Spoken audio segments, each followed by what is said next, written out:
తాజాగా ప్రత్యేకించి కాపు సామాజిక వర్గాన్ని ఉద్దేశించి పవన్ కళ్యాణ్ గారు చేసిన వ్యాఖ్యల తర్వాత కాపు సంఘం నేతలు, ఆ సామాజిక వర్గ నాయకుల దగ్గర నుంచి తీవ్ర వ్యతిరేకత కనిపిస్తుంది. కొందరు మీడియా సమావేశం పెట్టి మరీ మాట్లాడుతున్నారు, మరికొందరు సోషల్ మీడియాలో మాట్లాడుతూ ఉన్నారు.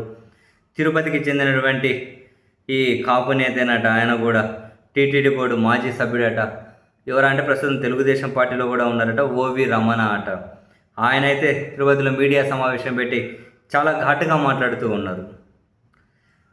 కాపు సామాజిక వర్గం పవన్ కళ్యాణ్ సీఎంగా చూద్దాం అనుకుందట, కానీ ప్రస్తుత పరిస్థితులు చూస్తూ ఉంటే అలా లేవట. సీఎం పదవి చేపట్టలేని సిగ్గులేని జాతి మాదని. ఎందుకు అంత కఠినమైన పదాలు?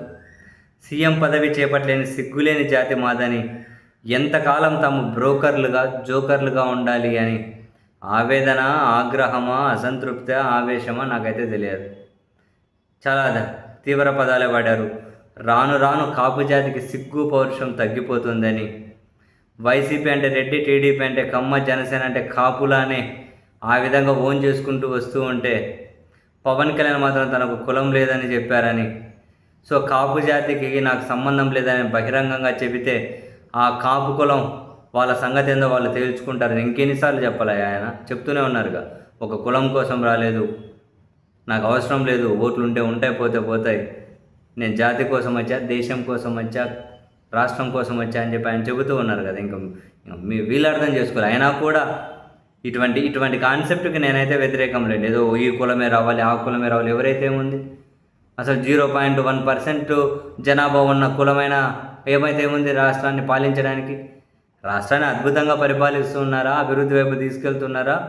కుల మత అతీతంగా పరిపాలిస్తూ ఉన్నారా? ఆ జనాల మధ్య ఐక్యత కోసము, రాష్ట్ర భవిష్యత్తు కోసము, ప్రజల జీవన ప్రమాణాల మెరుగుదల కోసం పనిచేస్తున్నారన్న ఆలోచన కావాలి. కానీ వీడు మా కులపోవడం అయితే ముఖ్యమంత్రి అయిపోవాలి, వాడు మా కులపోడు కాకుండా ముఖ్యమంత్రి కాకూడదా? ఇటువంటి ఆలోచనే తప్పు.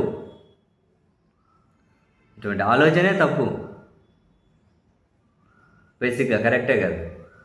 ఈ స్పెసిఫిక్ కులం వాళ్ళు కావాలి, అట్లుందా? నిజం చెప్పాలంటే ఈ విధంగా బహిరంగంగా మాట్లాడడం కొందరు నాయకులు మన రాజ్యాంగ స్ఫూర్తి కూడా విరుద్ధం. అటువంటి వాళ్ళ మీద కేసులు ఫైల్ చేయాలి, కానీ ఈ వ్యవస్థలు సక్రమంగా పనిచేయడం లేదు కదా, అదే అతిపెద్ద ప్రాబ్లం.